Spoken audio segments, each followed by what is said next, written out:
Indian-American guy, I think he was from New York, a filmmaker who created his own bogus sect and set himself up as a guru to see if he could deceive people.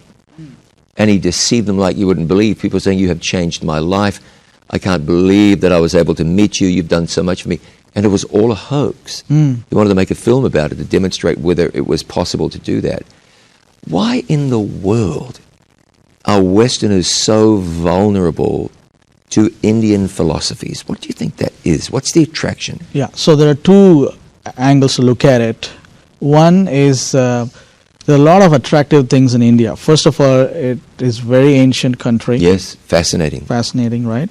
And the food is great. The food is the best in the world. I tell everybody when we get to heaven, Indians will be in charge of food service. Nothing like it. Yeah. And some of my other friends, we can bless the Thais and the Filipinos. They may get called in to help. But, okay, so the food. Yeah, the food and then the colors and the saris. So amazing until you've seen it. It's so colorful, so vibrant, very attractive. Yeah. And then the different cultures that live in that land. It's a diverse place. Diverse place. So there's all of this, the history, architecture, culture, food, tradition, you mentioned colors. the clothing, the saris, beautiful. It just looks so fantastic. Yeah. So in the middle of all this, there are teachings, the philosophies. So it's like a sandwich. And the main component is sandwiched between the culture and the music and Bollywood and the elaborate wedding clothes and dresses and weddings themselves. So it is so attractive for anybody to listen to what these people say, because they have so many attractions in their country. What are they saying? So that's one aspect. On the other angle, when truth is diluted, the human mind wants to hope for something else, look for hope elsewhere. So there are two angles. So on one end, truth is diluted. On the other hand, come here. We have so much attraction. So the person goes there, gravitates there. You've identified something really important. People have a spiritual need, every person. Yes. And that spiritual need is going to be satisfied somehow. And if somebody does not get to that woman or that man with Jesus, they're going to find a Jesus for them. Yes. And that Jesus may be Hinduism or Buddhism or atheism or Islam or yoga or anything. They're going to satisfy the need somehow, aren't they? Yeah, absolutely, absolutely. And going back to the Hindu gurus, they say, hey, the West, you guys came and took away all our gold. Now you're taking away our yoga. Oh, it's interesting they would say that. Yeah. Yeah, that's interesting. Now, I don't know who remembers this, but it was done out in the open where Narendra Modi, at this time, still the Prime Minister of India, promoted yoga to the United Nations. Yes. Now, that's fascinating. I don't remember the last time religions were promoted overtly out front, or religious practices. What do you think is the significance of that? So the significance, he is a big promoter of Hinduism. And so yoga is promoted. United Nations are also for children in schools these days, and colleges, and anywhere, everywhere there's yoga. Doctors prescribe yoga. Go do yoga, it'll help you. So I would say the objective is to promote Hinduism. To promote Hinduism and say, look, we have these things. You guys have so many health problems. If you need a solution, come to us. We have this. And we are ancient people, there's an ancient lifestyle, so do it. It's going to help you. What health problems does yoga assist with? Maybe inflexibility, but it is said to? Or is there evidence that yoga is responsible for alleviating health problems? There are statistics where people have stated and people have researched regarding the health issues a person will get when they keep doing yoga for a while. Oh, you mean health issues? Health issues. Well, okay, let's get to that in a second. I'm asking, does yoga alleviate health problems? Does it fix anything? Is that documented? Yes. So to some extent they have documented it, but it's not like outright, like completely scientific. They brand it under pseudoscience.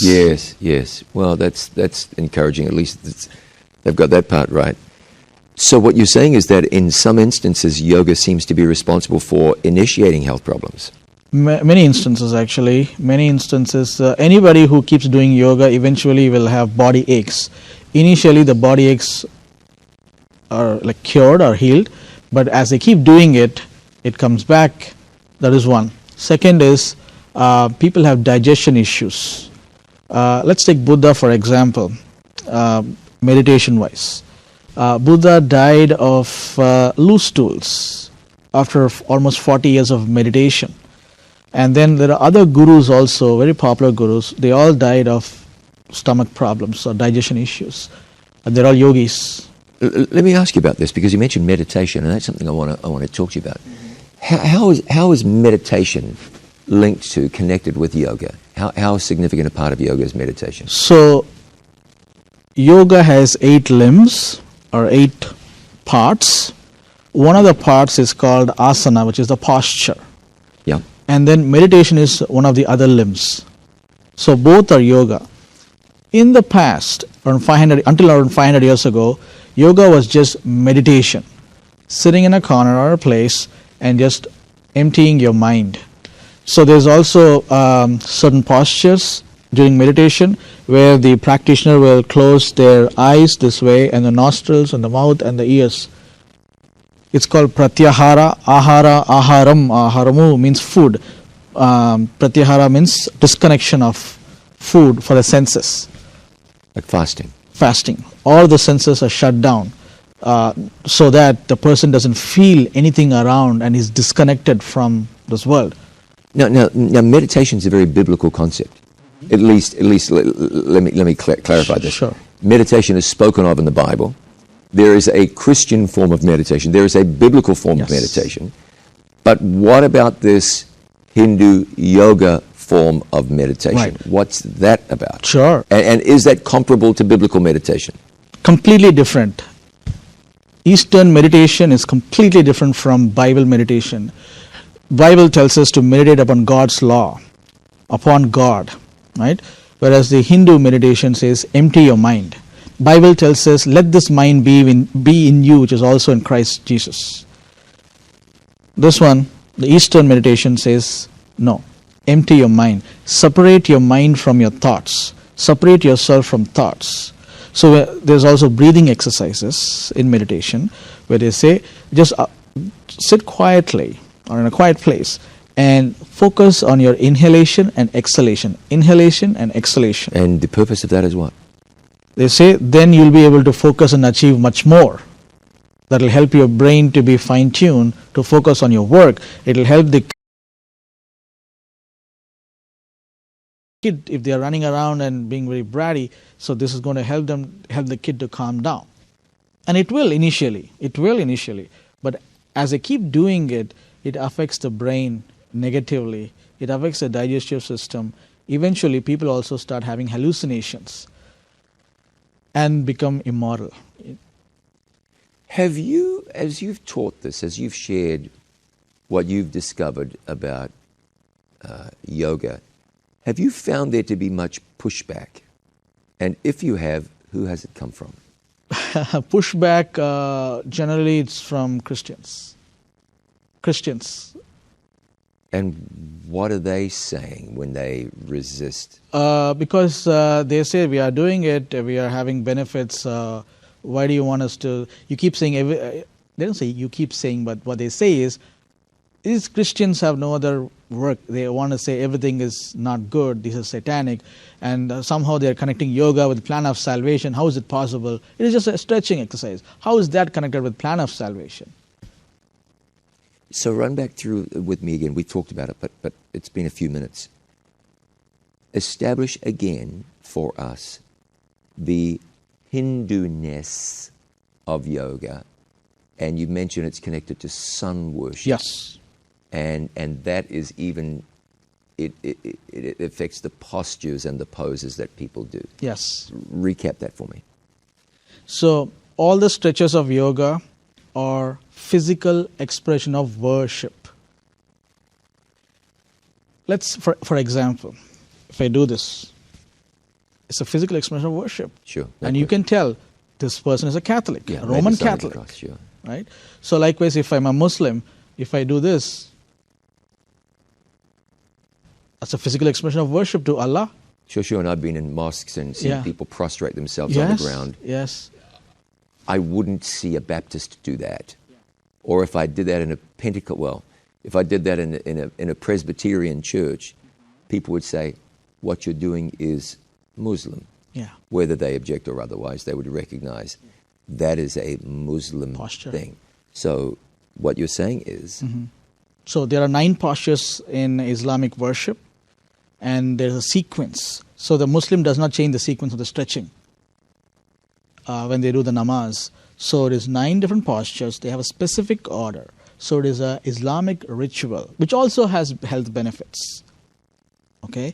So likewise, in Hinduism, there are like 300 plus million gods. yes, So there's a lot of varieties of stretches. There's also a stretch called fallen angel posture, where the person is trained to stretch and lift one leg up, and as though touching the feet of heaven. Fallen angel posture. So all of these postures are designed for Hinduism, to promote Hinduism, and eventually to yoke with Shiva. so that's the point of yoga. Yes, that's the path, yeah. You enter into yoga. The idea of yoga is to connect you with the Hindu gods. Yes, correct. I also want to mention, we must stretch.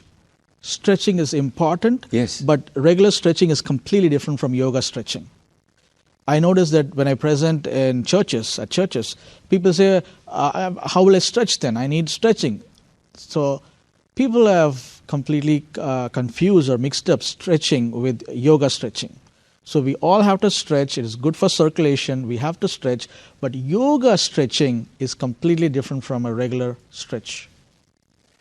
The purposes of Hinduism, and of course I'm not criticizing our Hindu friends, we all have Hindu friends, but the purpose of Hinduism. Christianity, to surrender one's life to Jesus, to be filled with divinity, with God's presence, and be prepared for the second coming of Jesus, where you and the God of heaven are connected. God forgives you of your sins, and the Spirit of God inhabits you and prepares you for everlasting life. Hinduism, though, what's the path there? No. So the path, especially the path that is promoted now, for the most part, is that I am a being and I connect with myself. So I don't have to yoke with a god. Even if I yoke with, for example, let's take yoga. Yoga is to yoke with Shiva. So when I yoke with Shiva, what it means is I am accepting Shiva's teachings. He is my master. And I become one with him. And I lose my identity, right? So in Hinduism, what they teach now is that you become one with the universe and you just mix up with the universe. You get mixed up and you extinguish. Your body gets extinguished. But your thoughts will come back in a different life. That's very different to what the God of heaven offers people through faith in Jesus. Extremely different. Yes. There's no confession of sins and pardon. And Is there such a thing as sin? No, because there are no laws actually. There are no commandments. There are rituals. You have to do this, you have to do this, you have to do this. There's no commandments. I can see why people would be attracted to this, because there's no accountability before God. Yeah. And you can be saved by your works and in your sins, and that's the foundation for all false religions. Yeah. And also when we take Buddhism, Buddhism teaches that Buddha is not your savior because there are no commandments in Buddhism. So Buddha has nothing to save you from. Oh. No sin, no savior. No. Just right thoughts and right actions. But they don't define exactly then what is wrong thought and wrong action. There's no definition for that. Okay. So you grew up surrounded by Hindus. Yeah. You practiced yoga for some time as a kid in school. It was part of the curriculum. Yeah. You've come to faith in Jesus. You were raised a Christian, come to faith in Jesus. And you look at people practicing yoga which you've studied extensively, what would your counsel be, your kind counsel be to somebody who is practicing yoga today, even in a Christian context? Yeah. How would you advise that person? My kind counsel would be to seek the Lord for your health, because the author and the finisher of your faith is Jesus Christ. And He has all the solutions for your health issues, whether it is mental or physical issues. And if you do yoga, you're hurting Christ. If you do yoga, you will eventually be taken out of the plan of salvation. Not that Christ will take you out, but you will drift away from Christ. Because you have substituted Christ Yeah. with another God Yes. and chosen to serve and worship that other Yes. God. Yes. Yes. That's very interesting. I really appreciate your time. Hey, one other thing I wanted to ask you about is this. Several years ago, you had contact with some folks in the Middle East, Yes. in a non-Christian country that we will not name, Arabic-speaking country. Mm-hmm. And it's an amazing story. As a matter of fact, it's an amazing collection of stories, or a collection of amazing stories. Recently reunited with his birth mother for the very first time. Pulled from a car wreck he had no business surviving by what could only have been an angel. And if you think that can be all there is, no, there's plenty more. His name is John Boston, and this is our conversation.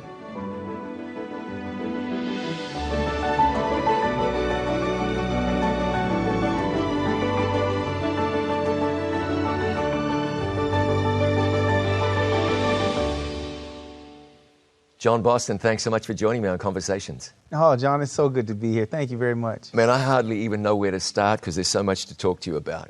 But I mentioned a moment ago that you were recently reunited with your birth mother. Yes. For first time in your life since you were born. Absolutely, yeah. Mm-hmm. We'll talk about the car wreck as well. You're involved in ministry. Life for you is ministry and family, of course. Yeah. So why don't we start at the beginning and talk about this incredible reunion between you and the woman who brought you into the world.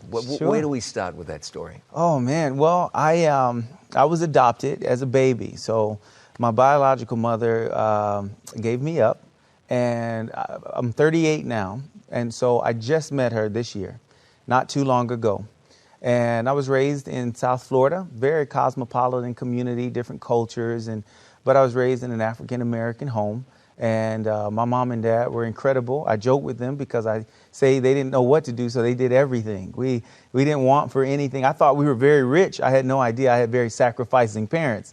And went to Christian school my whole life, and went to Christian camps in the summer, and surrounded by family always. But even in all of that, John, if I had to be very transparent, I would say that I still deep down inside wanted to know where I came from. So how did you find out that you were adopted?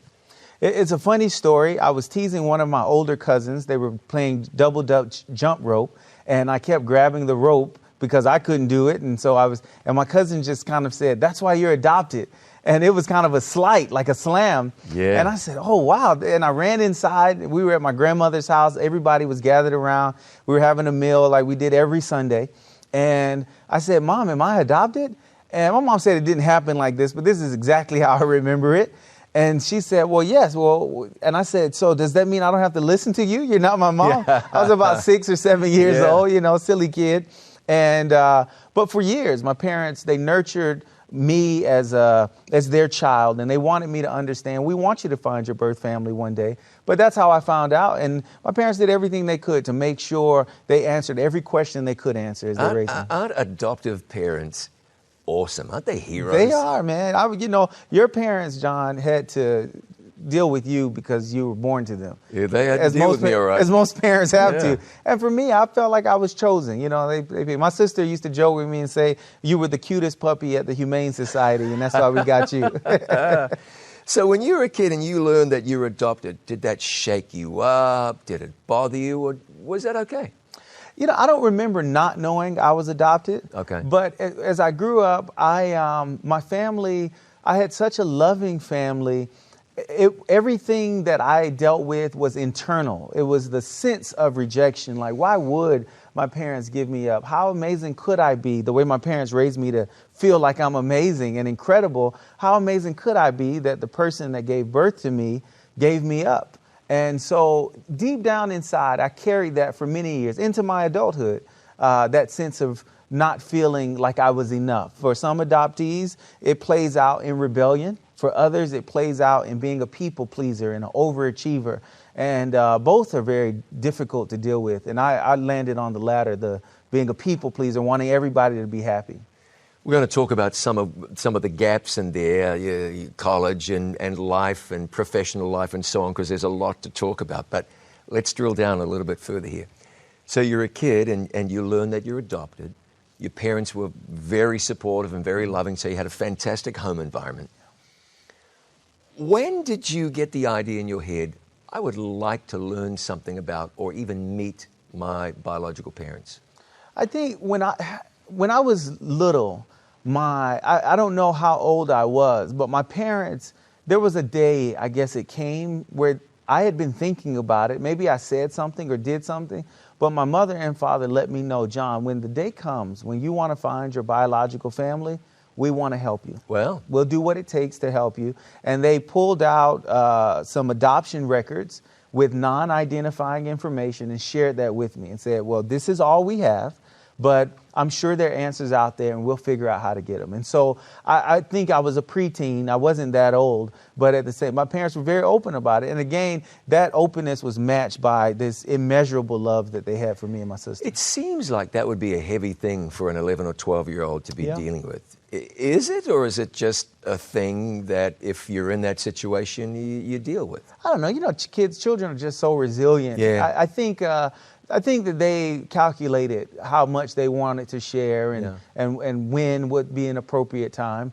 And they never had to hold my hand to do a search. I didn't really aggressively search for years. I think because I was fearful that I might be rejected again somehow.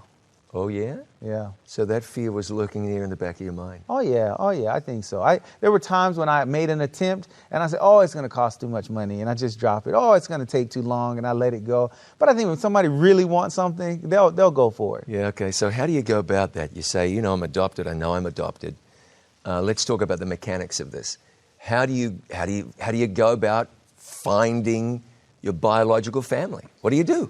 Well, today, it may be a lot different than it was 15 years ago. And in my case, in this instance, what I did was I did an at-home DNA test. Mm-hmm. And I thought it would be just, bam, this is your birth family, this is your lineage, all the way back to Adam, this is how it goes. I didn't really know the details of it, but I had a friend encourage me, why don't you do this DNA test? I carried it for a year. I ordered it, but never took it.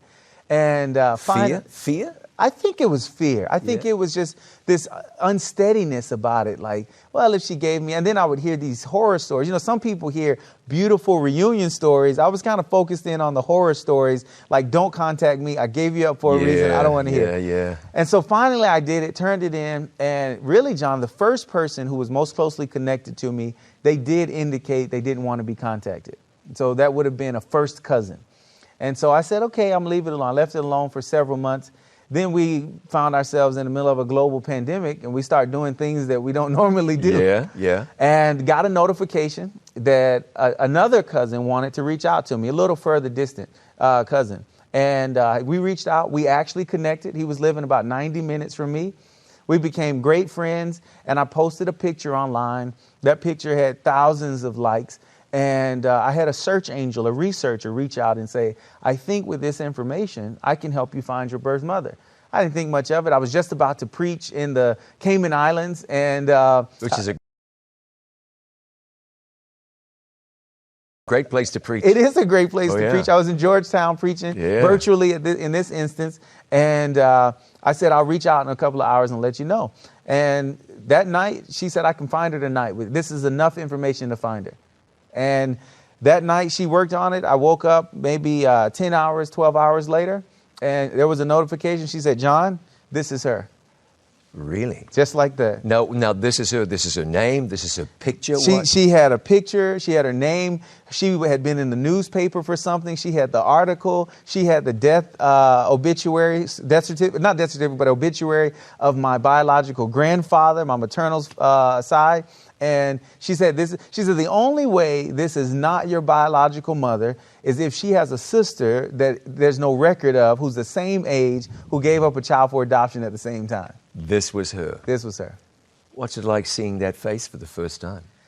It was really, there was a lot of cognitive dissonance because my reality is completely challenged now. My sense of identity is challenged because I'm raised in an African-American home, but this is blonde hair, blue eyes, white Caucasian woman, and beautiful. She's a beautiful, beautiful woman. So I was happy about that. Oh, yeah. I was like, oh, this is not so bad, you know? But I reached out to her and sent a message on Messenger.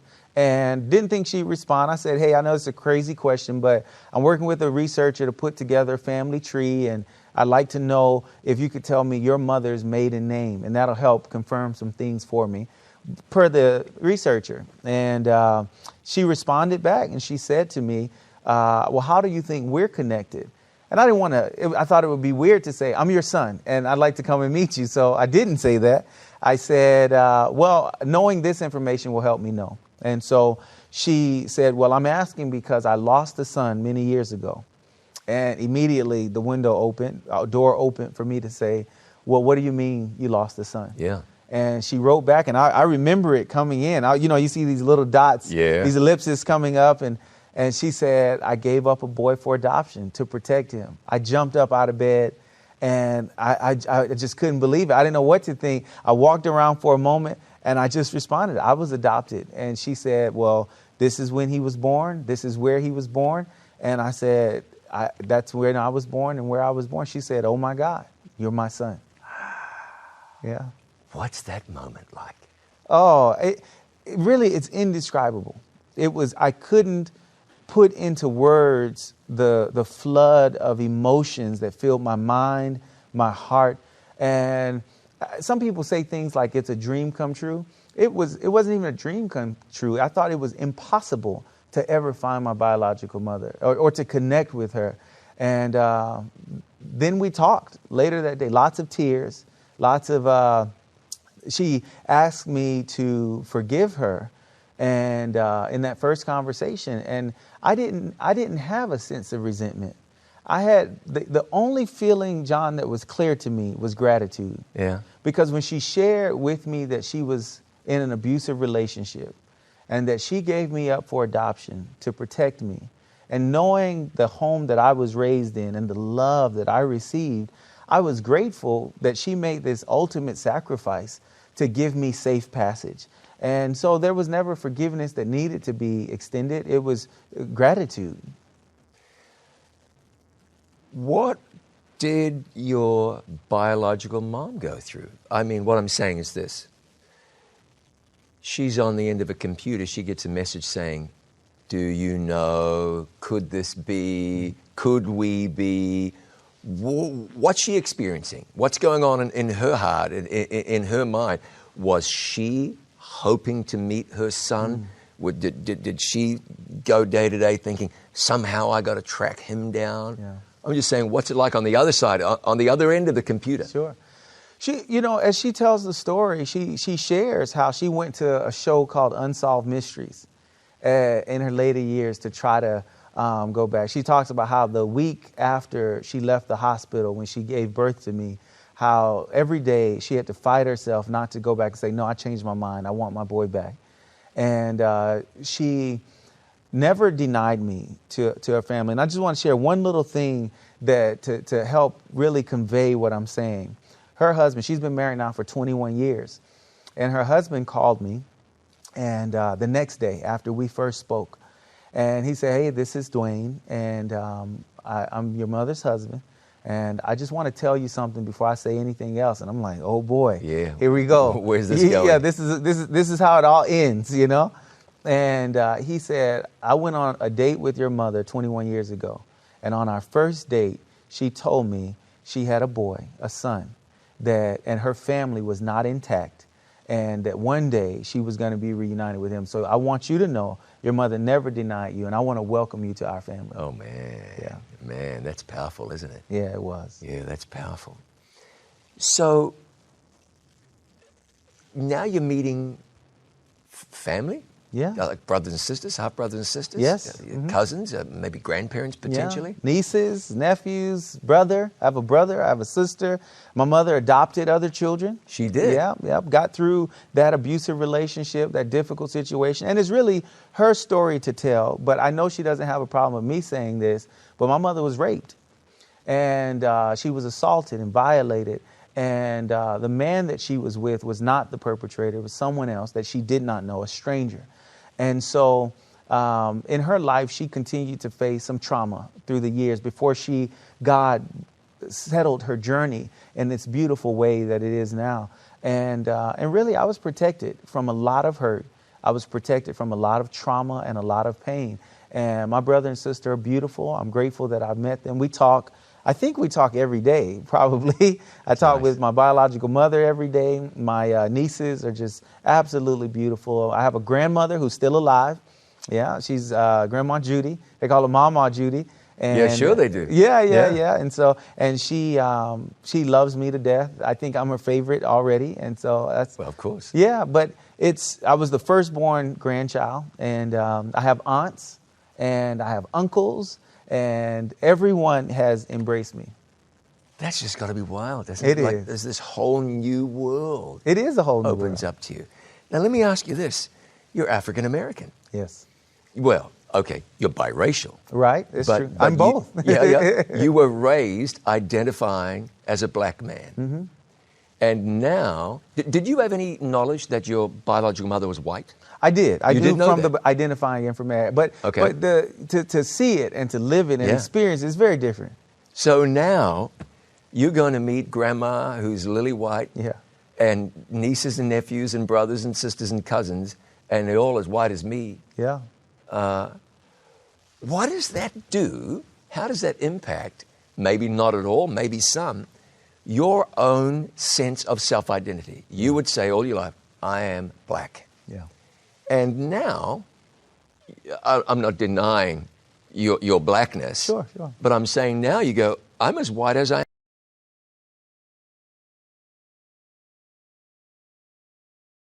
am black. Yeah. So just tell me if that impacts or how that impacts the way you identify yourself. Look at yourself. Think about yourself. John, it's a really difficult situation to navigate internally. It does challenge my sense of identity because we live in a very racially charged time. Yeah. But I will tell you this. When I met my family sitting on the porch in Tennessee, drinking sweet tea, and I was the only black person there, and my daughter and wife were there, and we integrated the property. Okay, Yeah, you did. Yeah, Sure. probably the neighborhood. Yeah. And while my daughter was shooting guns with her uncle and riding ATVs, this is not my world. Okay, Right. But not once did we talk about race. There was no, so you're black or so you're white. It was literally, you're my son. You're my nephew. You're my brother. You're my uncle. It was family. And I did have one of my nieces, her sister came and said, Cheyenne is saying, I can tell everybody I have a black uncle now. And so that was probably the only thing that came up. But the funny thing is that I wanted to share is that I think for me internally, it gives me a whole new perspective to consider in how I measure my own identity. And so, yeah, it affects that. It does have an impact on it. It's a fascinating story, and a lot of people can identify with it on some level because there are so many people who are adopted. And now with people getting DNA tests, Yeah, people are getting all kinds of surprises. they are. This is not my father. Yeah. There's support groups around the country, for Yeah. people who've got surprise results from DNA tests. Very true. So it's all become this very dynamic, somewhat charged, I don't mean that in a negative way, interesting situation. People got to travel through some waters that a couple of decades ago we never even had to think It's about. true. It's true. And being here right now for me, And being a black man and identifying that way, being in this place, it is, I think, refreshing, because some of the frustrations I've had about the racial tension are eased because I'm sitting at the table. I'm having the meal, I'm having the conversation, and it's not about race, it's about how are we connected. Yeah. And that's really been inspiring for my journey. It sounds like this has been a really enriching experience. It for has you. been. Just has to be. And an enriching story to share. I appreciate you telling it. There's more. There's a car accident John had no business surviving at all. It had to have been an angel. We'll talk about that in just a moment. More and more people are watching It Is Written TV. They're watching their favorite It Is Written programs, listening to inspiring sermon series, and much more. They're watching them here, and even here. See for yourself why people are turning to It Is Written TV to watch their favorite Christian programs live and on demand. Watch It Is Written TV for free anytime on Roku, Apple TV, and at itiswritten.tv. The Bible is filled with stories of people who took a leap of faith. Gideon was asked by God to lead an army of just 300 against an innumerable foe. And he did, and he was triumphant. Noah was asked by God to build an ark, a boat, so he and his family could ride out a storm in a world where rain had never before fallen. And he did, and he and his family and the world was saved. Life can be like that. Sometimes you have to take a leap of faith. After you've received all the necessary instructions, after the equipment has been checked, you take a leap of faith. Grow your faith in God and in His Word. Don't miss the Leap of Faith, brought to you by It Is Written TV.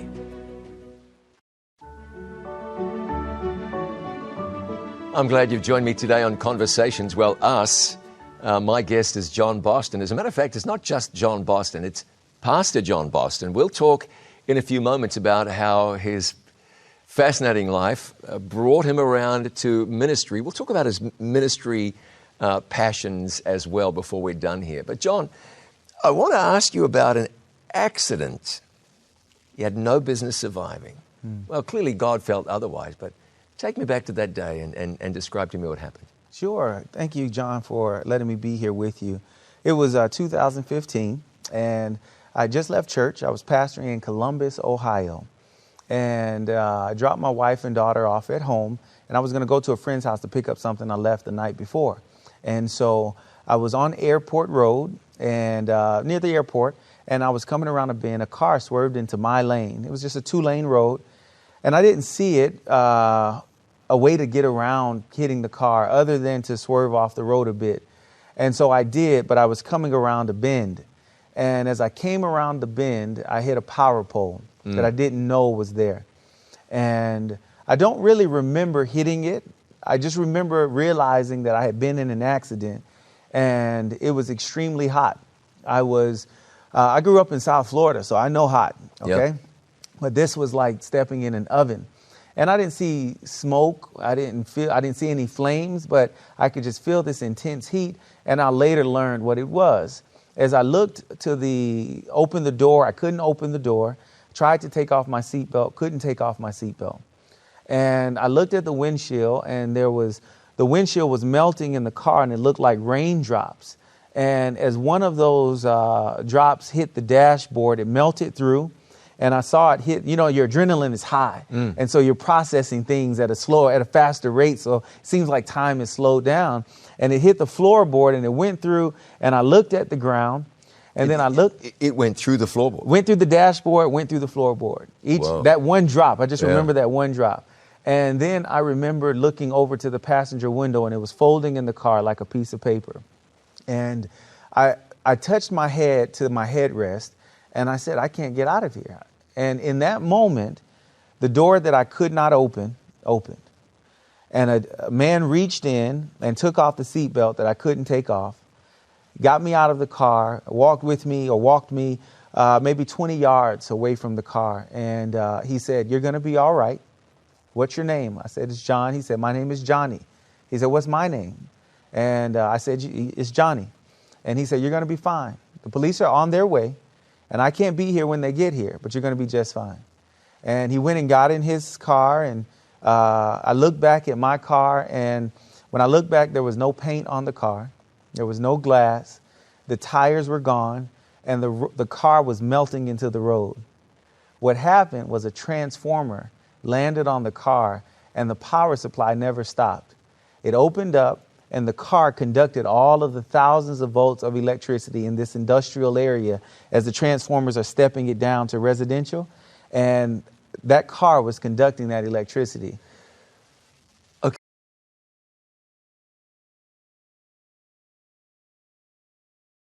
let's go back a little bit here. It's heavy. It's heavy. It was conducting that electricity while you were in it? While I was in the car. Never stopped. Matter of fact, hearing from firemen later and the power company later, when I got the bill for the power pole. No way. Yeah, absolutely. Yeah. Well, the insurance covered it, of course. But when that transformer landed, it didn't break. They're designed to reset themselves. And I just learned this later. I don't know these things. And there's no way I should have survived. There's no way anybody could have reached in that car. When the police came to the scene and the paramedics actually got there first, and they said, "Well, who's in the car?" I said, "Well, no one." They said, "Well, what are you doing out here?" I said, "Well, I was in the car." They said, "No, you couldn't have been in that car. It's not possible." I said, "No, I was in that car." And they took me in as a trauma 2 patient into the #1 trauma hospital in that city, capital city, and which means I was conscious but failing. And they thought that I had inhaled a lot of the fumes, and my toxicology was off, and seemed like things were broken. And for some reason, John, I couldn't remember anything. I had this sense of loss, and I'm good with numbers. I remember numbers. I don't even have to put them in my phone. I just remember people's numbers. It's a silly gift. I wish I was like a classical pianist or something. But yeah, so that car was conducting that electricity, and there's no way anybody could have touched that car. Yeah. I just want to let that sink in for a minute. That's okay. Question I was going to ask you before, but did not want to interrupt you. So you're in the vehicle, you can't get the seatbelt off, you can't get the door open, you see the windshield melting, and you've explained why that was now. Yeah. Tell me about the fear that you experienced. In that moment, I just sensed that I could not get out on my own. I felt that I was in an inescapable situation. If I had to describe it, I used to wrestle with my older cousins when I was little. And they were older and bigger, and they would get me in a hold, and they'd make me tap out or say uncle. And I can't breathe. I need to get out. Let me out. And they say, "We're not doing it until you." And that's how I felt in that moment. I felt like I was powerless to do anything to get out. Who was Johnny? No one found him. They look for him? Yeah. As a matter of fact, the same people that produce a major network syndicated show reached out to my wife and said, "We want to find him. We're doing a show. We want to give him a reward for what he did." And they couldn't find him. And police in that city, they shared a description and couldn't find him. They just had questions. What happened? Maybe to prosecute the car that came into my lane. If they just wanted to put it together in their investigation. They never found him. Johnny, I didn't think of it, but when I got to the hospital, I thought he said, I can't be here when they get here. Maybe he had a bad past. And that's, kind of my... Shady character. Yeah, this is what I was thinking. Yeah. And so I remember the name of a police officer because I couldn't remember a phone number for my wife. And the hospital found a bulletin from the church in my jacket pocket, called the church, couldn't reach anybody. They called that officer, the officer's there at the hospital with me.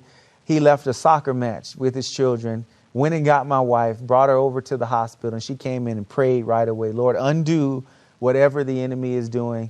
And they later discovered that I had a traumatic brain injury. And they ran tests, and it left me as if I had had a massive stroke. Oh. Very debilitated. Couldn't, right side weakness, couldn't walk without assistance, drooling, couldn't speak properly, couldn't enunciate my words, couldn't write. And I went to 23 hours of therapy every week because I didn't want to be impatient. Vestibular for balance, cognitive issues, speech, occupational, physical therapy. And I'm here today. You can't tell. I use it when my wife asks me to do things around the house. That's right. That's I had right. a brain injury, Yeah, sure. and I can't handle it. I can't be but bringing that trash in or yeah, taking it out or whatever. Can't make it happen. That's right. But that's what it left me with. They didn't find Johnny. They couldn't figure out what happened, how anybody could have actually touched the car, how I could have gotten out of the car. And even today, my therapist, the doctors, the neurologists, they can't fully explain how I was able to function. Now I'm a university professor. I teach and travel around the world speaking. And 5 years ago, I could not do that. Matter of fact, I stopped speaking for a while because I was so embarrassed at how I had to put my speech together. Let's come back to that. Let's go back to Johnny. You did not say, I think Johnny was an angel. No. Why didn't you not say that? He just seemed such a real person. He was dirty. I remember his hands were dirty. And when my wife came to the hospital and prayed, she's the one who said Johnny was an angel. Yeah. And it makes sense because I've caused a lot of trouble in my life. So it would make sense that I'd have a dirty angel doing all the work that he has to do. Cleaning up after you. Absolutely. Yeah. So it makes sense. You know, it doesn't make a bit of difference whether it was an angel or not because it was miraculous. It was. And clearly God intervened in a very, very powerful way. Yeah. How soon after this accident did your brain injury issues become apparent? It was immediately apparent, but there was so much happening, we just weren't clear about it. I got tested a few days later. Someone from the church said, hey, why don't you go see a doctor? And I think they had come to visit me, and they said, you know, I just want to make sure everything's okay. And they were in the medical field. So a few days. And someone said you had a traumatic brain injury. Question first, how did that happen? Did you hit your head? Was it the electricity? What was that? It could have been one or all of those things. It could Okay. have been that I hit my head. There was nothing left of the car to know. And I didn't have any contusions or bruises on me. It looked like I was perfect. And, well, as perfect as I was. Yeah. And so there's no way to know if I hit my head or if just in the impact, my brain was jostled inside my skull. They're not sure, but they treated it. And I asked God to give me another chance at a normal life or a semblance of normalcy. And I went back about 9 months after therapy started. I was the people I work for and with were talking about what my disability process would look like, how to apply. The paperwork was drawn, and I begged God for just one chance to work at better faculty to serve His kingdom, and He gave it to me. Traumatic brain injury. Mm-hmm. You hear those three words. I got two questions for you. The first one is, what runs through your head when they start throwing around words like that? Oh, normal. What's going to be normal now? Yeah, it took me years. As a matter of fact, it wasn't until very recently that I accepted some of my new limitations. And you have them? I do. Yeah, I Yeah? still do. If I get too fatigued, I get fatigued faster now. Okay. But when I get too fatigued, it is difficult for me to put my thoughts together. I've learned how to step aside and say, let me just take a break and come back to this. Yeah, it's probably good to learn that anyway. Yeah, got me out of a lot of board meetings. Yeah, that's right. Yeah, use that to your advantage. Yeah, sure. Yeah, yeah. Second question. What was it like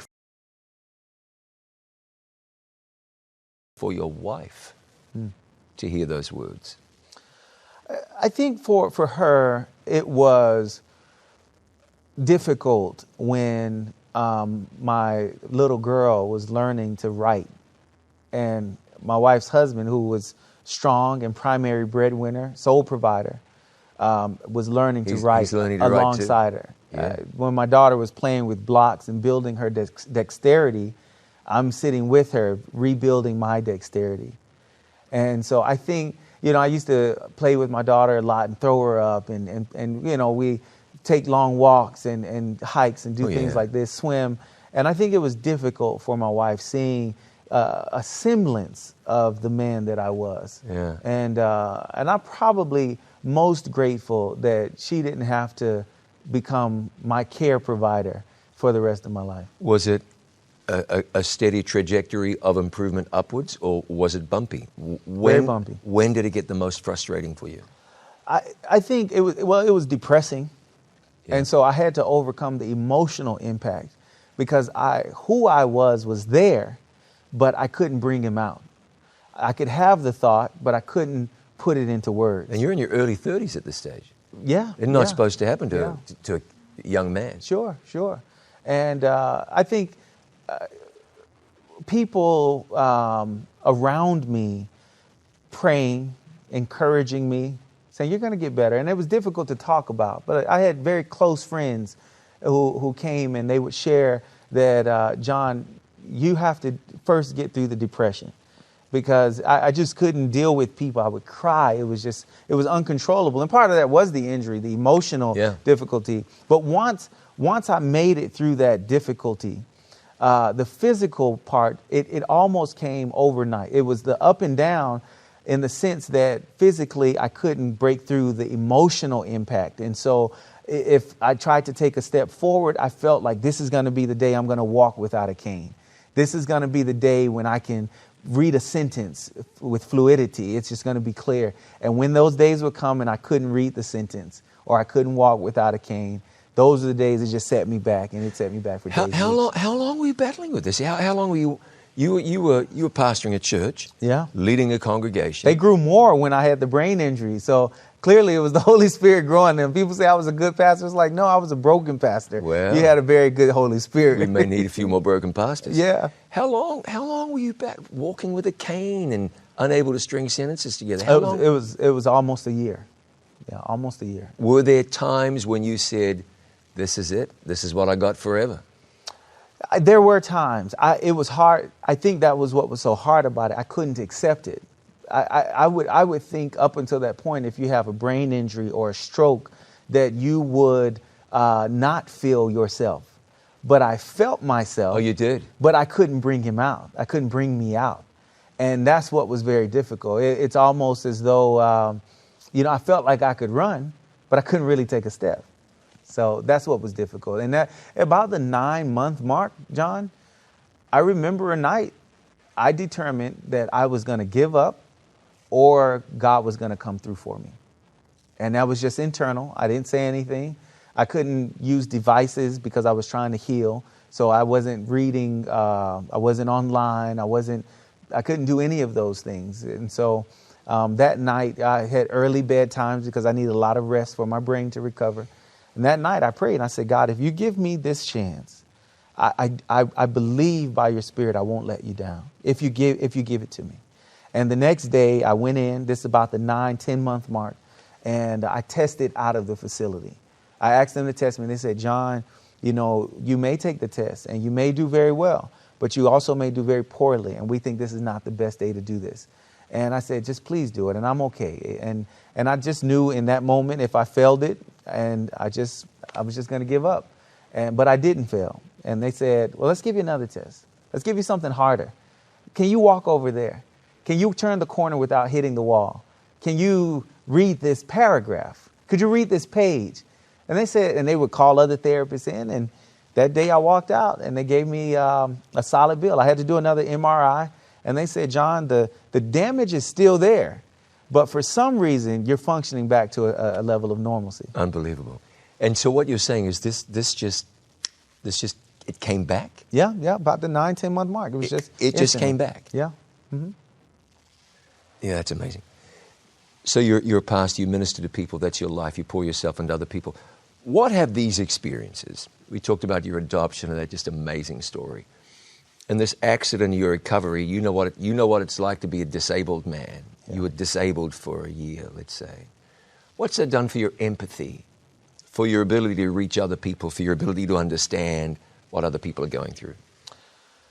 From that experience, I have seen, I was appointed to a task force with a mentoring initiative with the White House. And I went on to do some things with the Pentagon in the United States. I traveled to the borders of war zones to bring some relief. And I'm saying that for a reason. I found that it was in my brokenness that God was able to use me in a whole new, powerful way.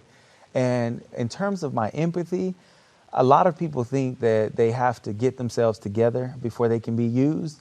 And I'm just kind of, my message for the past several years has been, blessed are the poor in spirit, and those that have the need. Fantastic. He's John Boston. I'm John Bradshaw. I'm glad you're with us. This is our conversation. And we'll have more in just a moment. Thank you for remembering that It Is Written exists because of the kindness of people just like you. To support this international life-changing ministry, please call us now at 800-253-3000. You can send your tax-deductible gift to the address on your screen, or you can visit us online at itiswritten.com. Thank you for your prayers and for your financial support. Our number again is 800-253-3000, or you can visit us online at itiswritten.com. From the Bible, line upon line, from It Is Written TV. You know that at It Is Written, we are serious about studying the Word of God, and we encourage you to be serious as well. Well, here's what you do if you want to dig deeper into God's Word. Go to itiswritten.study for the It Is Written Bible Study Guides online. 25 in-depth Bible studies that will take you through the major teachings of the Bible. You'll be blessed, and it's something you'll want to tell others about as well.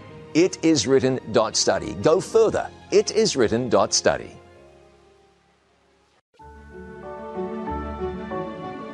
Thanks so much for joining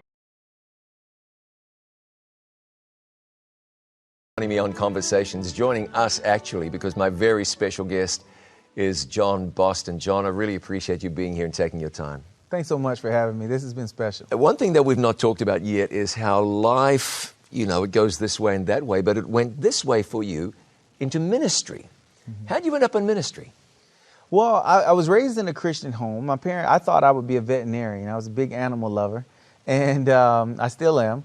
But my junior year in college, I had been running from this call because as a child I would preach, guest speaker at children's days and youth days, and lots through association. A lot of people said that you should go into ministry, and I just wasn't interested in it. I don't know exactly why. It just wasn't. I didn't mind preaching and doing evangelism, but in that junior year, I just felt overwhelmed with the sense that this is what I should do.